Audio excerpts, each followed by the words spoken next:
justice, both on the sort of positive side and negative side in terms of he's been seen as tough on crime, but also somebody who's not a lock him up, throw him away the key type person. Any chance either one of them, and I think Whitmire would be in better position, can close out tonight given the size of this field? I don't think so. I mean, Whitmire will probably come closest, but the fact that Garcia's in the race, he's a credible candidate, he's spent over $4 million, that combined with several other credible people such as Jack Christie, Lee Kaplan, MJ Khan, and Robert Gallegos will probably keep everybody below the 50% threshold. Okay, let's move to the race for city controller. For those of you who don't know, that's the job of being our city's financial watchdog. Right. There's a 4-horse race in that. Chris Hollins, former Democratic county clerk, I believe, interim clerk, yeah. Interim clerk during the pandemic, looks to be the front runner there. Right. I think Hollins is, while I don't think either of the mayoral candidates will be able to seal the deal tonight and avoid a runoff, Hollins has a realistic prospect of perhaps crossing that 50% threshold and avoiding a runoff. The candidates running against him, Orlando Sanchez, Dave Martin, Shannon Nobles, haven't run particularly strong campaigns, and particularly Nobles, who would compete with Hollins for some of the Democratic vote, has been a sort of non-presence. And so I think Hollins could actually cross that threshold. If not, he's going to be so close where he will be the de facto winner in December. Who do you like for the runner-up in that race? I would say Orlando Sanchez is the most likely runner-up. He's a known quantity among many Republicans, and for many Republicans, he's the only Republican in the race, since many Republicans would not consider Dave Martin to be a Republican. Well, Dave Martin has been on city council for 8 years and has been a close ally of Mayor Sylvester Turner. Do you think that has hurt him in this race? Yeah, I don't think it has helped him in that most Turner voters are going to be supporting Hollins, and any Republican who's aware that Martin has been working with Turner is not going to vote for them. Okay, let's go to some of the, I guess, closely watched council races. You know, clearly District G out in West Houston, pitting incumbent Mary Ann Huffman against well-known attorney Tony Busby. How do you see this race right now? I mean, that's a tough one to call. I mean, it's a puzzle why Busby was decided to run in a district council race and why he wants to be a council member. But that said, he's doing it. He's certainly talented, but Huffman's a popular incumbent with strong support in a district where Busby's name recognition and money don't help him as much as they would have had he run in one of the open races.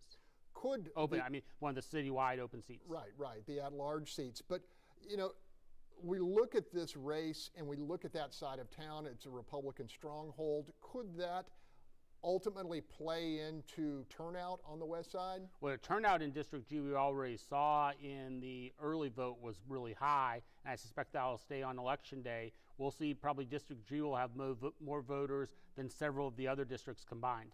Another Republican stronghold, so to speak, is District E, which encompasses Kingwood and Clear Lake.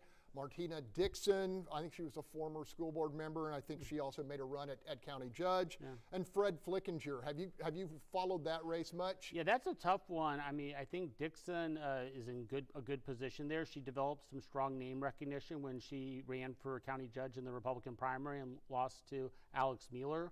So, but at the end of the day, that's going to be a turnout issue decided probably by which of them can make the most appeal down to the southern part of that district in Clear Lake. All right, District J, that's Ed Pollard, who's the incumbent over in the Sharpstown area. I believe he's running against Ivan Sanchez, who's made a name for himself with the Millennial Group. Yeah. And we're talking here about a district that is majority Latino, but Ed Pollard prevailed in the last race. Right, Pollard did really well in the last race, and also I think has done a really good job as an incumbent, and so I think he's very well positioned to win tonight. All right, Mark, I'm hearing that the early numbers are in, so we need you to get to work on that. I think I'm going to talk to some of our reporters in the field. Can I hear from the control room? Are they ready to go? They are not ready to go. Okay, Mark, why don't you scan through there and see what you can tell us? Okay, so right now with the early vote in, we have John Whitmire at 43.8% and Sheila Jackson Lee at 35.62%. Gilbert Garcia is third at 7%. So right now it's kind of what we expected. Neither Whitmire or Jackson Lee would cross the 50% threshold, but they would be well ahead of all of the other candidates, with Whitmire with a modest advantage. This looks like to be this is the complete early vote and election. So on the election day vote, I think it's unlikely to change that. Whitmire is far enough away, especially once we bring in the Fort Bend County results, which will be more favorable for Jackson Lee. It's a small amount, but significant. I think we're really looking at a situation where this is going to go to a runoff, and that runoff is going to be between John Whitmire and Sheila Jackson Lee. Let's talk about proportion of early vote versus the day of vote. Is it about 60-40 looking like? Yeah, Mark? I think this election, we're like the early vote's going to be about 60%, maybe 58, 57%. So the votes that we're seeing now, the 139,000, that represents somewhere between 55 and 60% of the overall vote. And then we're going to start to see the rest of the vote trickle in, but it's unlikely to change the overall outcome in a significant way. And the only way it can significantly change things is by pushing Whitmire above 50%, but right now, he's at the 43%, and if you bring in the Fort Bend County, it's probably more closer to 42. Why don't you look at the controller numbers and see what they tell you? Yep, we'll get down to here. Here we go. Hollins is if I had Fort Bend County in front of me, I would say that Hollins is probably right at 50%. He's at 47.84%. You bring in Fort Bend County, which is overwhelmingly African American, the voters there. He's probably pretty close to 50%.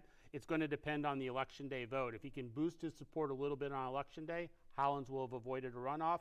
Otherwise, though, he's going to be heads and shoulders above Orlando Sanchez, who's in second place with 26%. Looking pretty smart, jumping out of the mayor's race and getting into the controller's race. Yeah, but once Sheila Jackson Lee got into that race, it was good for her in terms of clearing the field, but it was also good for Whitmire because someone like Hollins or Amanda Edwards would have been a much tougher opponent for Senator Whitmire than Sheila Jackson Lee, whose negatives are just so high that even though she's going to finish in the top two with somewhere in the 36-38% of the vote, she's going to still be a long way away from winning a runoff against Whitmire. Why don't you, can you roll down to District G, just because we talked about that a second ago, and there's so much interest in that race. Former mayoral candidate Tony Busby. Yeah, so with the early vote in, Mary Ann Huffman has 50.59, Busby has 41.33, but Ininya Izaguzo, who has 8%. So we could see that go to a runoff. Wow, that's pretty crazy. All right, Mark, I'm going to go join our What's Your Point crew, let you spend some time crunching those numbers, and we'll see you back here at 8 o'clock, okay? Sounds great. Thank you. All right. Stepping over to the, hey, what's going on, guys? Woo, woo, woo. Okay. All right, I'm over here in position. For those of you who don't want to watch your point, that's Sunday, 7 a.m. You need to. I'm going to introduce our panelists here. Charles Blaine, founder of Urban Reform. Well-known businessman and columnist for Real Clear Politics, Bill King. Former Houston City Council member and good friend, Sue Lovell. And Dr. Sergio Lida, who is president of Houston LULAC. Greater Houston. Yeah. All right. Hey, it's great to see you guys. All right, Charles, hotspot. You saw those numbers in the mayoral race early, immediate reaction. Yeah, I mean, I think it's looking really good for Whitmire, as a lot of people expected. I mean, the spread's a little higher than I think some of the polling had indicated earlier this summer, so it's going to be interesting to see if that holds up as the election day results come in, as Mark mentioned, Fort Bend comes in, but it looks like he's doing really well. All right, Bill King, you ready to talk about this? I suspect you're not surprised by those numbers. These are about what I thought it was going to be.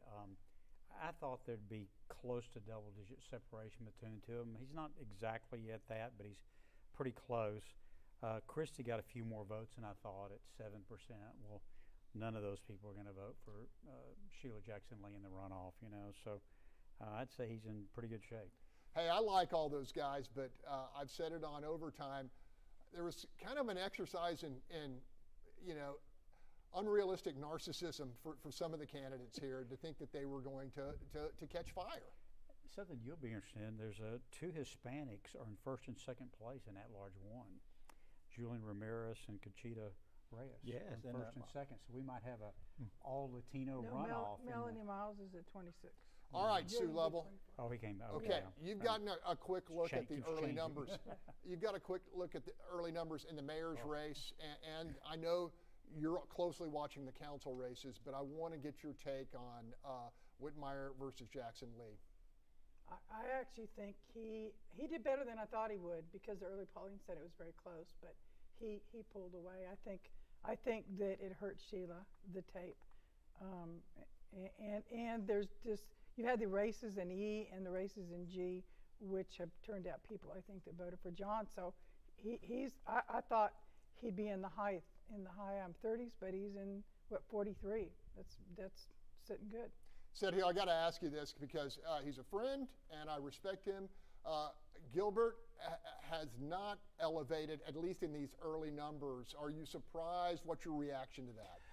Well, I knew he was going to come on a little bit stronger, and he has this past week. He was polling at 4%, and now he's polling. I mean, the results are early voting at 7%.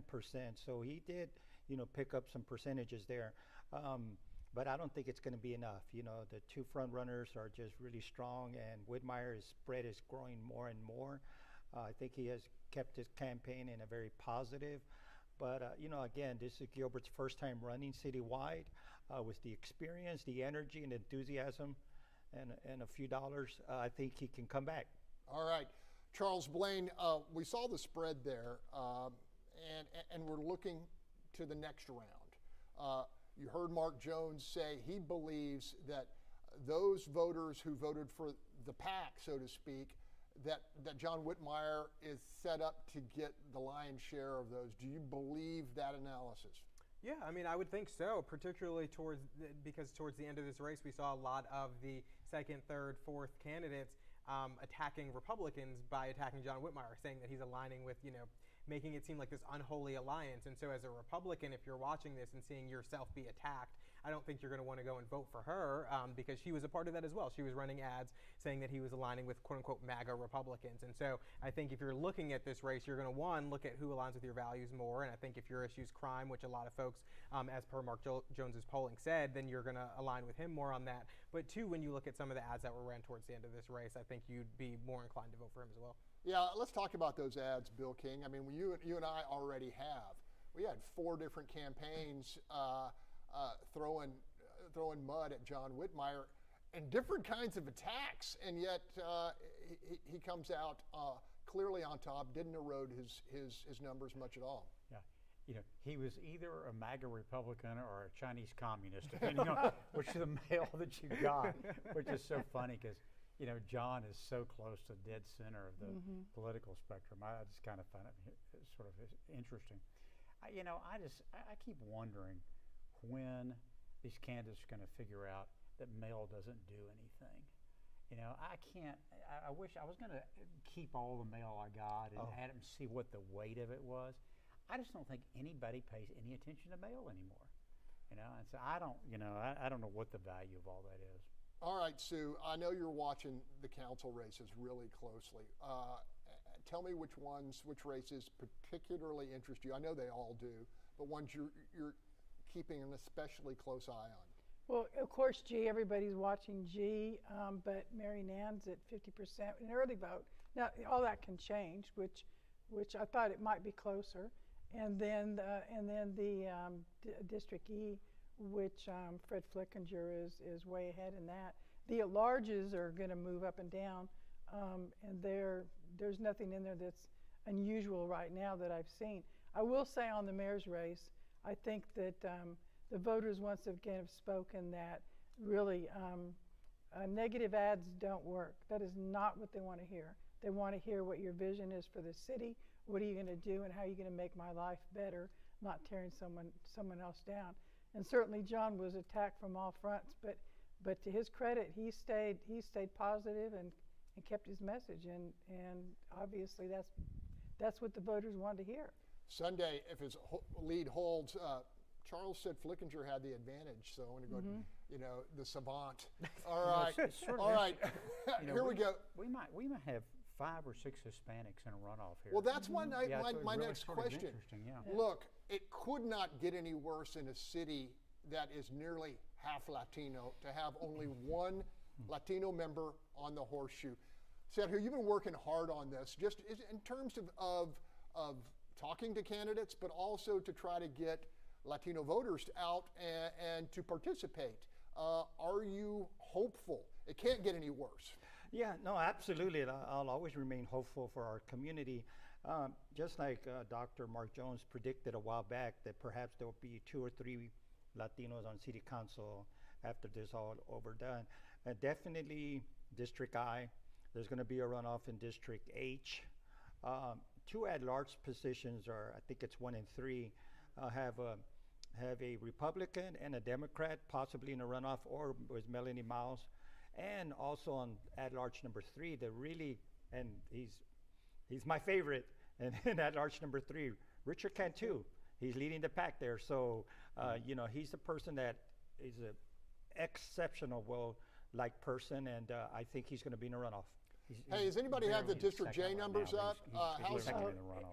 Ed's did 50. Okay. We may end up with at-large runoff and maybe 1 or 2 district races, the way it's trending now. All right.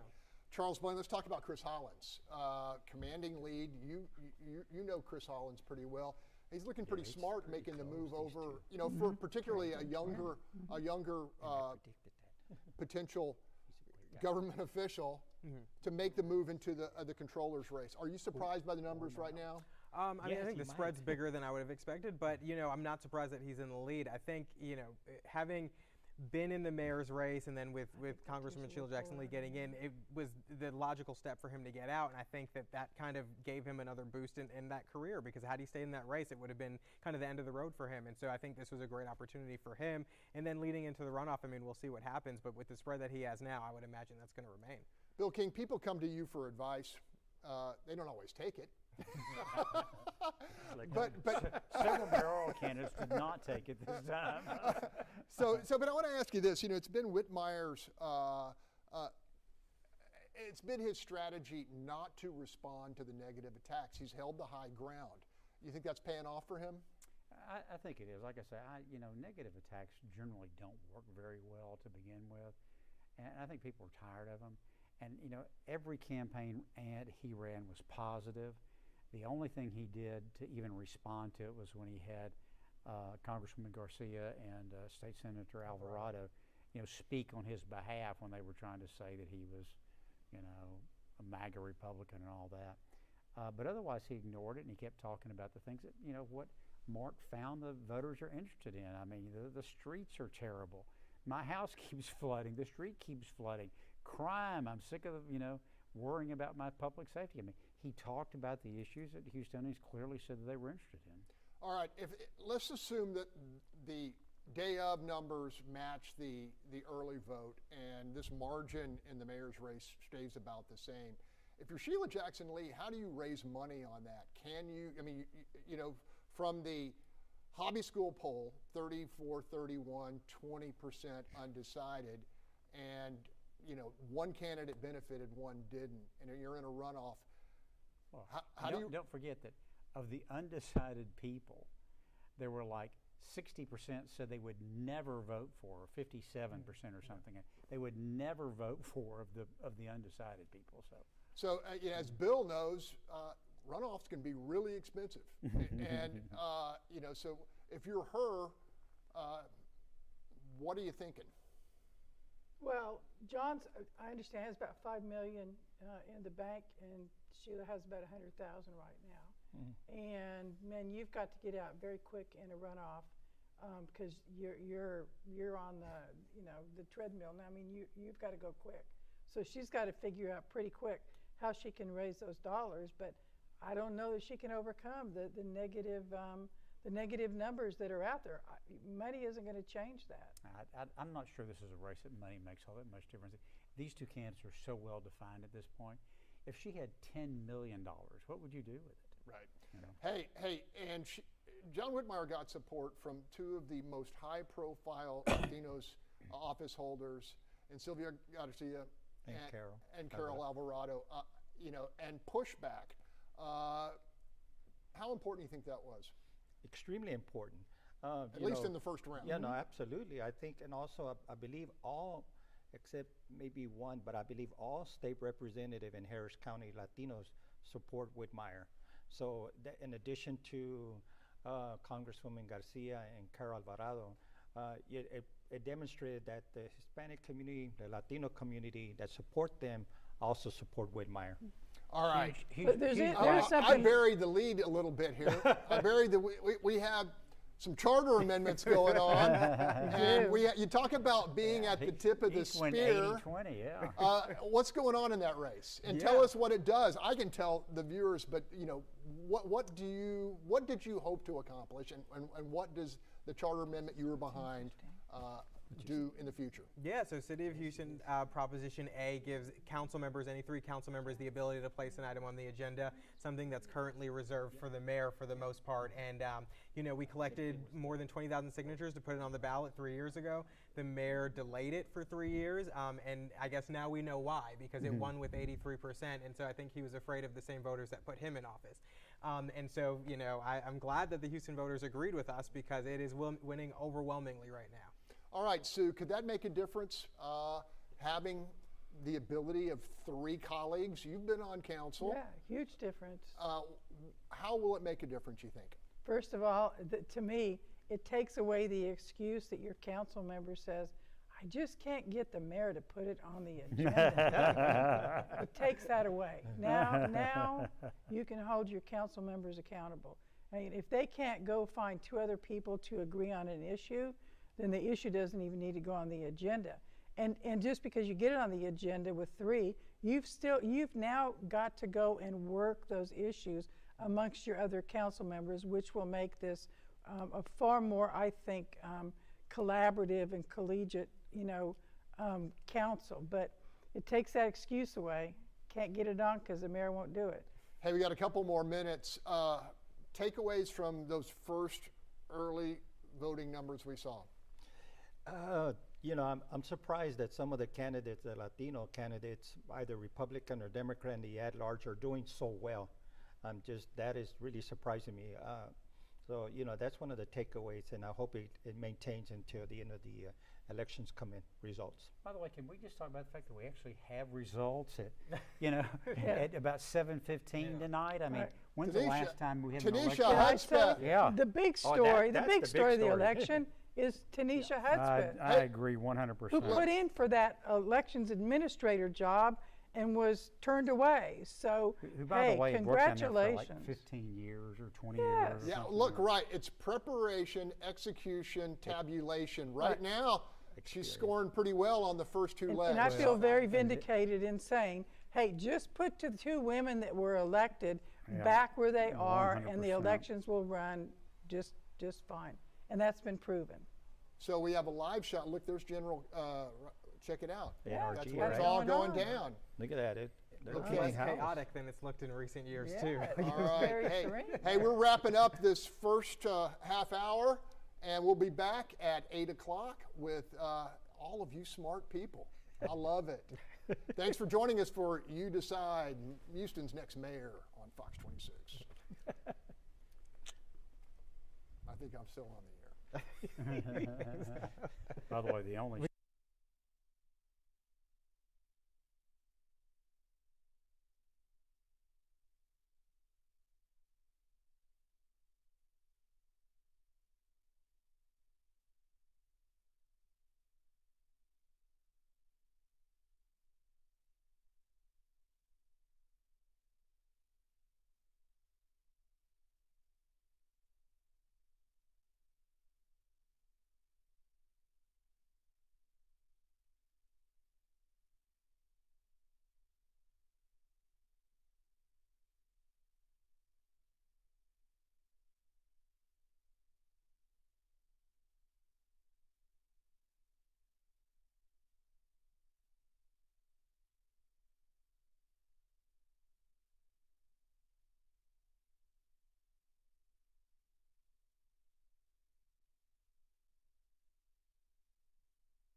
Welcome back to Fox 26's special election night coverage. We're calling it You Decide, Houston's Next Mayor.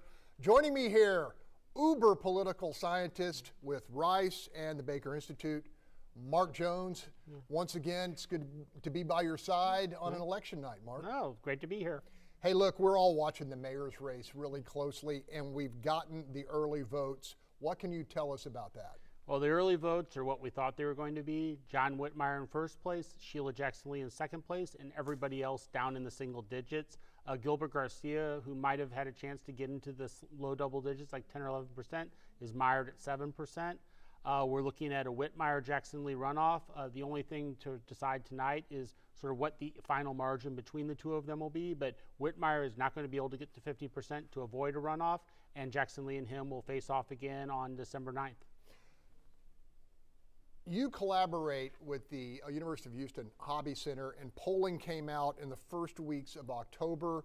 They had this relatively close with approximately between Whitmire and Jackson Lee at 34-31, I believe. There was 22% of an undecided vote. How is that broken? Can you tell?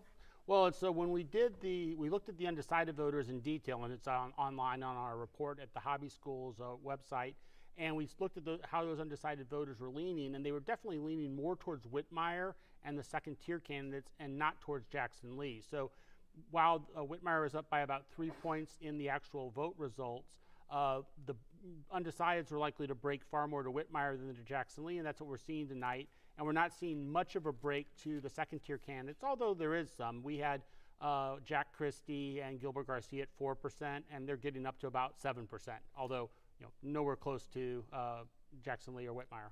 Okay, you see an 8-point margin and an impending runoff. If you're Sheila Jackson Lee, you're going, I've got to raise some money, I've got to get some support here, but the story is the one you just told me, that most of those supporting the folks back in the pack will likely move into the Whitmire camp. Right. The Gilbert Garcia voters, the Jack Christie voters for sure, most of the Lee Kaplan voters, even the Lee MJ Kahn voters, they're all going to shift primarily to Whitmire or stay at home, but most of them are going to go to Whitmire. Jackson Lee is unlikely to pick up much in the way of support, so what she has tonight is probably pretty close to her ceiling. Now, turnout may differ in December, and she may be able to get a little higher, but with the results we're seeing tonight, these fit the poll results that we had about the runoff, where Whitmire had a double-digit lead of about 14 points over Jackson Lee. So I really don't see any way that Jackson Lee, barring something unprecedented or at least unexpected occurring between now and December, could catch Whitmire. She's also going to have a real tough time raising money because no one wants to give money against someone who's likely to be the next mayor or for someone who's unlikely to be mayor. All right, let's talk about the controller's race. Chris Hollins looks to have made a pretty nice showing with 3 legitimate challengers. Right. Hollins is just on the cusp of that 50% plus 1 that he needs to avoid a December runoff.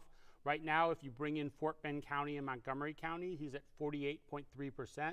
So if the election day vote for him comes in just a little over 50%, then he could avoid a runoff. Otherwise, he'll be facing off against Orlando Sanchez in December. Okay, I'm going to ask you this for both the mayor's race and the controller's race. We've looked at the numbers, and it looks like about 60% of the vote occurred during the early vote, and the day of election vote is about 40%, correct? I think that's about right. The sort of 3 out of 5 voters voted early, 2 out of 5 voters were waiting on their votes. So when the votes start to trickle in, hopefully within the next few minutes or at least half hour, those will be the 40% of the election day vote. They're unlikely to change the results dramatically in the mayoral race. Perhaps Whitmire or Jackson Lee's lead will change by a little bit. For Hollins, though, it could be really pivotal because just a little bit of a boost could push him over 50%. And then there's some council races where it could also play a major role. Okay, another council race that you just mentioned that appears to be in favor of the incumbent is District G, Mary Ann Huffman, who is running against a very well-known challenger in Tony Busby, who has run for mayor, was recently on the defense team for Attorney General Paxton. What's happening out there? Right there, Mary Ann Huffman has a lead. She's just above 50%, I think at about 50.5%. she's well ahead of Busby. So I think one thing that is certain is that Busby is not going to be elected tonight. The best he can hope for is to push this race into a runoff against Mary Nan Huffman, because there is a third candidate who's getting about 8% of the vote. But right now, Busby is in danger, if he didn't have a really good ground game on election day, of losing in the first round. Okay, let's go to some of your other polling, which I find incredibly intriguing. And it's the issues that voters in Houston really care about. We expected public safety to be at the top of the list, but it was beyond that, right? Right. Public safety sort of is in its own plane. It's the one issue that really unites all Houstonians, except for maybe some white Democrats. But most other ones, for everyone else, security, public safety is the issue. And that's one of the reasons why Whitmire has done so well, because he really has the strongest appeal of somebody who not only talks the talk, but as Senate Criminal Justice Chair has walked the walk, and is seen as somebody who is both hard on crime, but also has a compassionate side, given his work with prison ministries and others. So he's a nice fit for the Democratic Houston, which is a majority Democratic city with a large number of Republicans. He effectively appeals to both of them. Mark, you've been looking at all the results. Are there any other council races that are catching your eye? I think in terms of the council races, most of the incumbents are doing, with the exception of Mary Nan Huffman, are doing well. Edward Pollard has locked in his reelection, and then you have Tarsha Jackson in District B, who looks like she's en route to election, and Carolyn Evans Shabazz also en route. Sally Alcorn in the city, the at-large district, she's looking good, as is Letitia Plummer. The other races we'll be watching are those final three at-large citywide races that are open seats. There's still multiple candidates to get into the runoff, but clearly all of them are going to runoffs. Okay, we're also going to slip on out to the constitutional amendments. There were 14 on the ballot. 7 of them were asking Texans for their permission to spend billions of surplus tax dollars on investments in water, investments in the power grid, investments in state parks, as well as investments in the 4 rising non-Texas A&M UT universities and their research capacity. How are all those doing? Every one of them passed. So we saw 13 of the 14 constitutional amendments pass. Some of them a little more than others. Proposition 4, which was essentially expanding the homestead exemption from 40,000 to 100,000, passed overwhelmingly. The only one that failed was raising the minimum retirement age, or the minimum retirement age for judges. Wonder what they had against those guys. No one wants judges who are 79 years old, I guess. All right, Mark, thanks for sharing your insights. We're going to talk to you again in the next hour on our broadcast. In the meantime, I'm going to go over and talk to our Watch Your Point crew and touch on their wisdom. Get their react to all this stuff. Hey, guys, what's going on? Hey, in case you don't watch Your Point, you should. It's 7 to 8 a.m. every Sunday. We're doing our, I think, 423rd episode. Who would have thought it? I'm going to introduce the panelists here. Charles Blaine, founder of Urban Reform, well-known businessman, columnist, and, just an all-around good guy, Bill King. Sue Lovell, my mentor, and all things political, former Houston City Council member, and my compa, Sergio Lira, president of Greater Houston, LULAC. Hey, guys. Howdy. Hey, we just talked. I'm going to start with you, Charles. Your reaction to the mayoral numbers. What you expected? No, not what I expected. I mean, based on the polling we saw over the summer and the way everything was trending, I thought it would be a little closer. So I think that the spread's wide, and it makes it harder to kind of climb out of that for Sheila Jackson Lee going into the runoff. So I think it puts Senator Whitmire in a great position heading into the runoff. I think, and we've talked about this before, that when you're in that position that the Congresswoman is, how do you fundraise off of that and encourage people to get behind your campaign when they see that spread like that? So it's going to be interesting heading into these next couple of weeks. Bill King, Mark Jones made the point that he thinks that nearly all of those who voted for those back in the pack will break for Whitmire. Do you agree?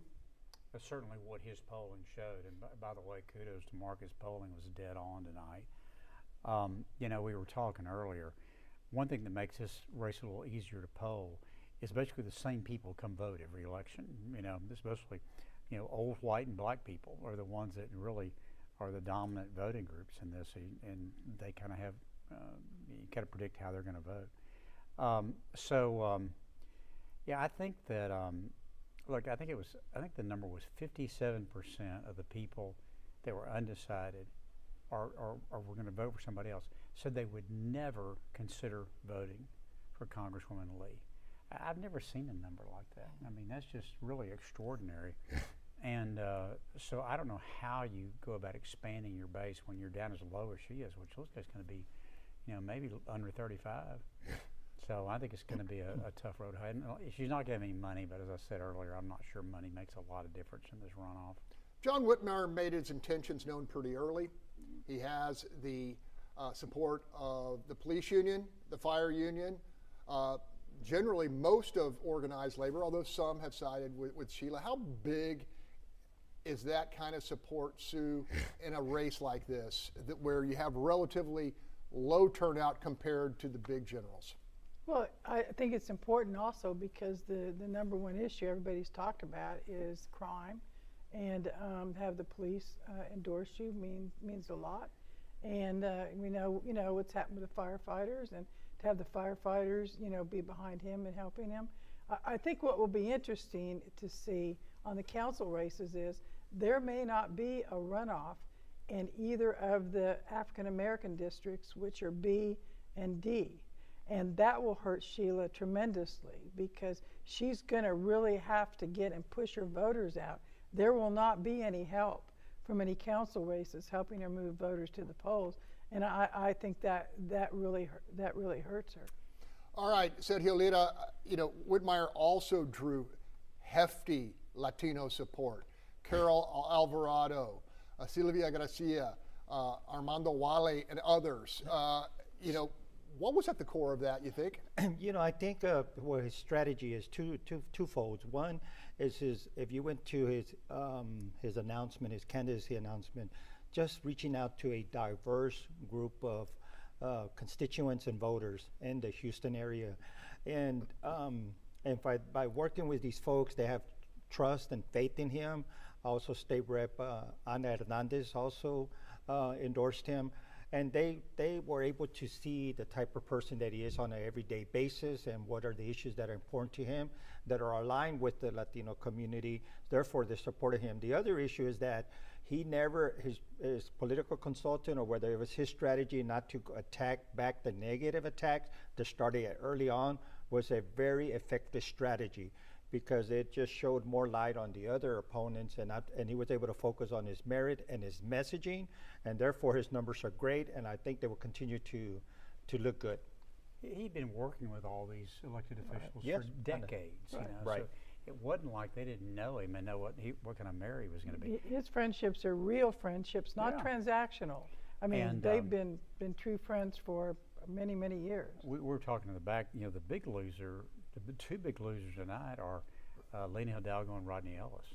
I mean, they put it all on the line for Sheila, and they've got to be looking at these results going, wow, we don't have much pull with city voters right now. Well, I got to ask this. It ain't over till it's over. Is there any comeback trail for Sheila Jackson Lee? Where does she go for money? Where does she go for votes? I mean, I guess for money, I'd probably look to out of state, because she does have out of state connections, and I don't imagine that if you're in the city of Houston, and you see kind of this spread and understand what the layout might look like, that you're going to want to contribute to any great extent, especially if you're banking on Senator Whitmire being the next mayor. And so I would imagine she'd probably try to lean on out of state connections. But in terms of votes, I'm not sure. I think one of the things we saw towards the end of this campaign was kind of the attacks on Senator Whitmire using the quasi-Republican support and saying he allied with Republicans, and so you're kind of alienating them too. I mean, if they weren't alienated before, you're alienating them even more now, and so I don't know how you expect to get any of those folks to vote for you. So John Whitmire has said on the stump that Harris County and the city of Houston are at war with Austin, with the Republican leadership in Austin, and that has to stop. We're losing that battle. You don't have to completely surrender, but you do have to get on terms where you can work together, because as he says, it makes no sense for the state of Texas and its biggest city, its biggest population center, to be at odds. Do you think that's resonating, Sue? Yeah, I think so. I mean, certainly it helps to have those kind of relationships and be able to sit down with people that you disagree with to come to some sort of resolution to what's going on. But there was another big difference. John wasn't prancing through celebrities. There weren't people from out of town coming in for him. There wasn't this, all these stars coming in, pumping him up. John simply ran on his record, the fact that people believed him when he says what he's going to do, and his message was right on for what people wanted, and that's why he's in the lead. He didn't have to bring celebrities in to pump him up. I'm going to put you on the spot here. I mean, by the tone, it sounds like this thing is a done deal in December. It looks that way. I think so. I just want to touch on this. Mr. Whitmire's ability to work across the aisle, it lends itself for progress on policy decision making. If you're polarized or if you're locked in one area, it just creates gridlock, and there's no progress for anyone.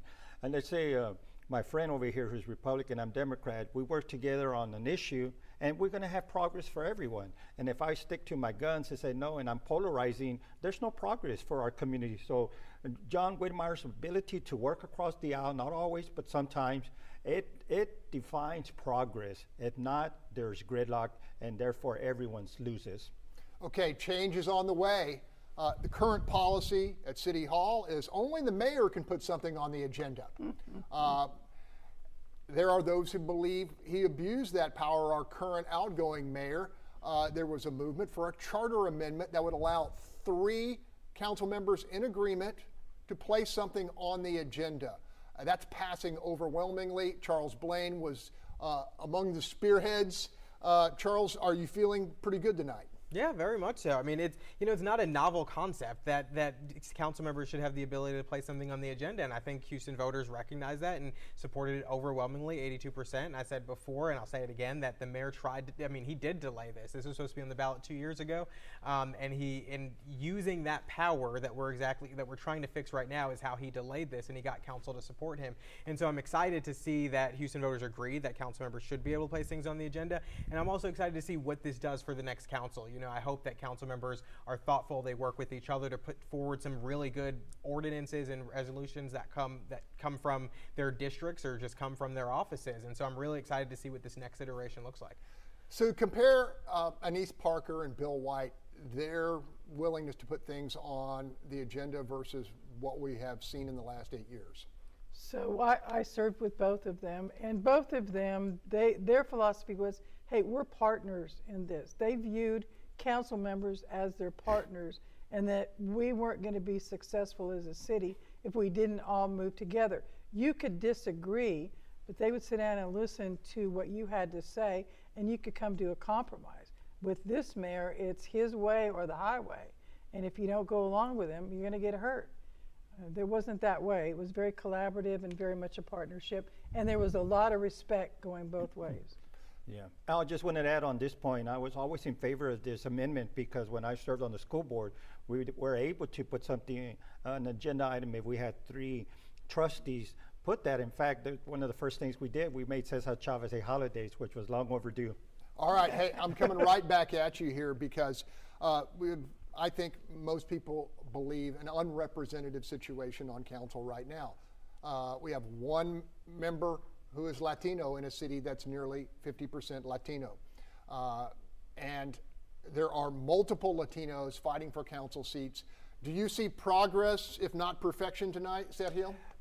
Yes, slight progress. I think the numbers are going to show that the Latino voter turnout is increasingly going up and higher, but not, as we stated in the past, the citizen voting age population is not going to mature until about 4 or 5 years.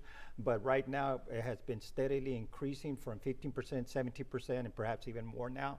And also the groundswell within the Latinos that are both Republicans and Democrats in the at-large runoffs that we're predicting that could happen will bring out more voters. So it's growing, but it's not there yet.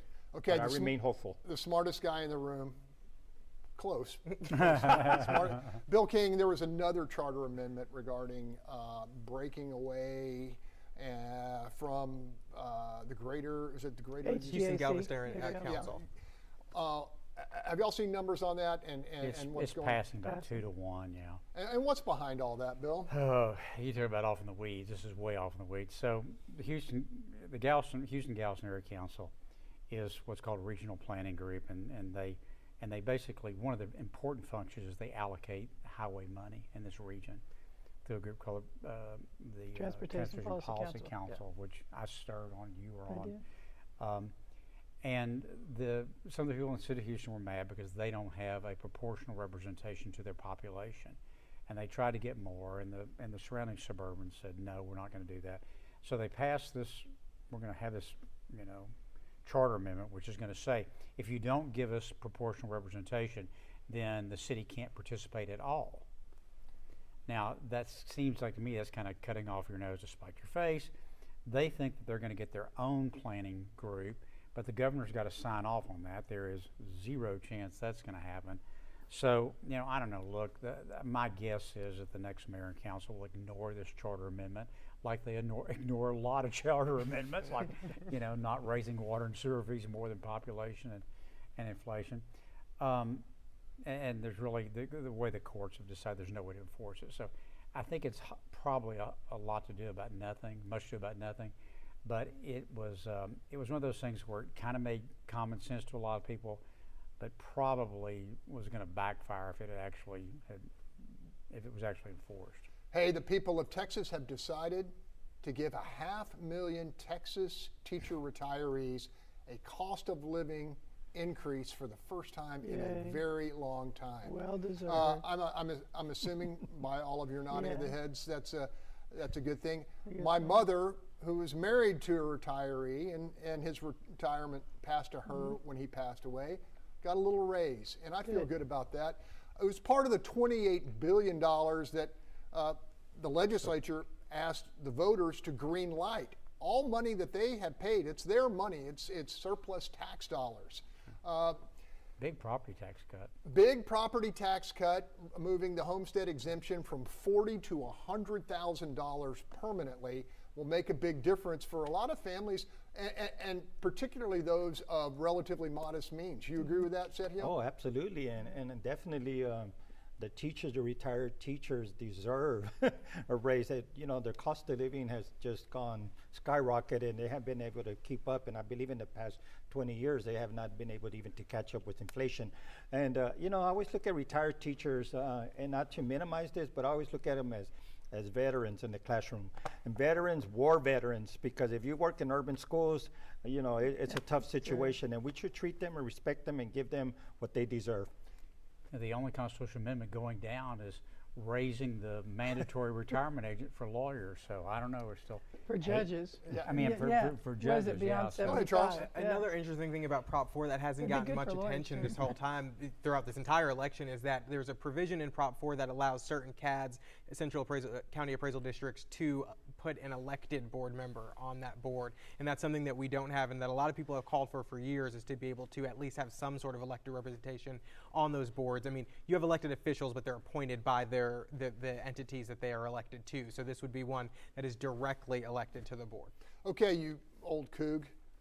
$3.9 billion split up between 4 rising institutions to offset, the enormous wealth of UT and the A&M system that hasn't been shared proportionately with these important institutions. Looks like it's passing, huh? Yeah, and talk about that comeback from the Kansas State game. Let's for a second. Yeah. Showed some character there. Yeah, listen, I voted for this. I think that if we're going to be competitive, when you look at all these corporations, what they talk about is important to them. One of the things always is the quality of your higher education. Yeah. And we've got some great schools, Tech, University of Houston, others, that got some of this money that basically Texas and Texas A&M have gotten in the past. So it's going to make them a lot more competitive. U of H now has started a medical school, which is focused on primary care doctors, which is a really important thing. So look, I think it was a good way to spend the money. Yeah, we also invested $5 billion in subsidies, with, guaranteed loans and bonuses to try to attract more electric generation to the state of Texas, but it has to be gas-fired or fossil fuel-fired, so it's dispatchable. I think it can be nuclear also. It can be also be I think nuclear. it's got to be something that's spinnable, yeah. So, what do you make of that, Charles? People didn't like freezing in the big freeze. Well, I mean, clearly they agreed that this was something that they were focused on. I mean, a lot of these propositions were very costly, and overwhelmingly voters decided to push them forward. And I think this was an interesting one too, just because you're right, they did not like freezing during the big freeze, and every single time that whether it's in the summer and the winter, we always have these conversations about, is it going to happen again? And so I think people were interested in hardening the grid and hardening our resources to make sure it doesn't happen again. Yeah, and they also know that the government is not going to reach in their pocket and take more money because they've already been there. This is all tax money that they've already paid. Yes. Okay, While we're talking about Proposition, one thing on the Proposition B, I want to say, the people that moved that were young people. It was grassroots. They didn't pay anybody to get petitions. I mean, it was very heartening to see young people engaged in their government and out there working, knocking on doors, passing something. I know it may run into to a wall, but I think it's really important that we not squash that kind of energy and engagement in government. And if it is not going to happen, that it's done in a respectful way, respecting their efforts. Mm-hmm. Hey, I want to move back to the council races and this head-to-head battle between incumbent Mary Ann Huffman and well-known attorney, former mayoral candidate Tony Busby. She's winning that thing out there. What do you make of that, Charles? Yeah, I mean, listen, we talked about this on the show a bit on Sunday, that this could be kind of like a proxy battle for what we're going to see in the March primaries, where you have kind of this newly found Paxton wing that was supporting Tony Busby. Attorney General Paxton came down here to support him and do some stuff with him. And then you have Councilmember Mary Ann Huffman, who has served in that district and has, she always talks about the number of events she's gone to and things like that, but she has a lot of the institutional support. And so I think it's kind of shaping up in a similar sense that you're going to see in March primaries, and she's winning. And I think it's proving that those suburban districts prefer that type of elected leadership than the alternative. It's crazy. It's pretty close out there, and there's kind of an unknown third candidate that pulls a few votes. You're leaving out voters out there. Well, this isn't just how Republicans are breaking. Yeah. My bet is the Democrats broke for Mary Ann. Right. And it's what 30%? Yeah, it's 25, 30% Democratic. Is they were not going because of the Paxton thing for Busby. They were going to break for Mary Ann. Sue, you follow, you know all of the members of council personally. The word on Mary Ann is she was a hard worker. Went to a lot of stuff. Is that what you were hearing? Yeah. She cared about her district. She worked hard. She went to events. She did a good job. It was sort of interesting. I used to live in G. I found out I don't anymore as of January 1st. Yeah, I got moved, but I was getting all the G mail, and I mean there were just mailer after mail. First of all, hammering Tony about being a Democrat and all his Democratic donations and all that kind of stuff. And then the next day, I'd get something hammering him about being a Paxton, and saying something bad about the Bushes, which that's Bush's neighborhood, of course, And so he was really getting hammered from both sides. Wow. Well, yeah. Well, I thought it was interesting. We had 3 council members that had absolutely no opposition. I can't ever remember that we've had that many council districts where people were satisfied with their council member and nobody ran against them. All right, let's hold on right there. We've got my colleague Matthew Seedorf, who's been all over this city at multiple voting sites, and we're all kind of a Tanisha Hudspeth fan club right now because we haven't seen a repeat of the debacle that occurred in 2022. What's your take? What are you hearing from voters in terms of how this election has unfolded? Well, Greg, for the most part, like you're saying, no major problems, especially compared to what happened in 2022. I know that there were some issues with ballot scanners this morning, especially in the River Oaks area, it appears, just based on social media. But generally speaking, it seems like everyone had a relatively calm and relatively easy day voting at the polls, Greg. Well, you know, Tanisha Hudspeth, newer job. She's had it for years. And she's elected and beholden to the people.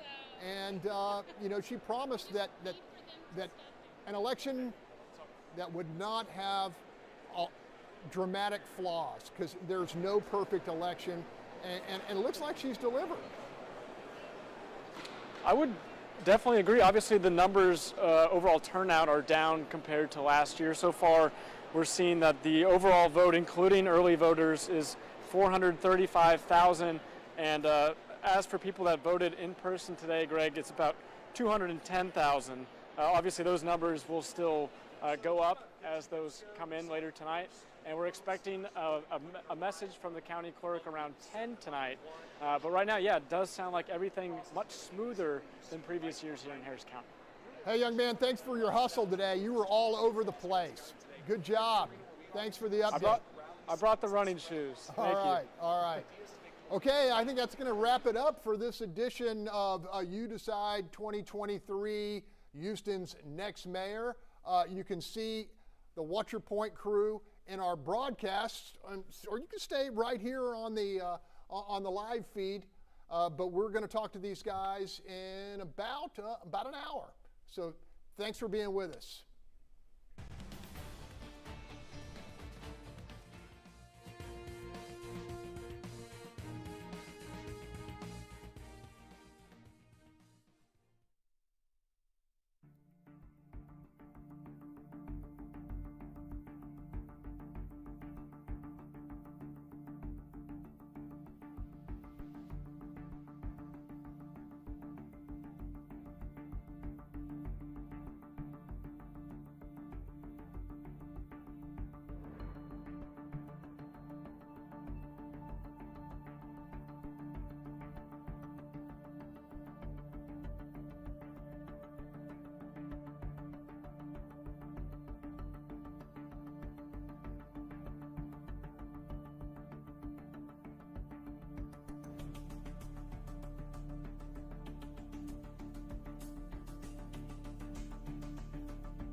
Tonight on Fox 26 News at 9. For the first time in 8 years, the city of Houston is choosing a new mayor. Fox 26 is your election headquarters as we have team coverage of the mayoral election and other races happening around Houston. Plus, was a restaurant break-in something else? What someone did after they drilled a hole into the roof of a Southwest Houston business.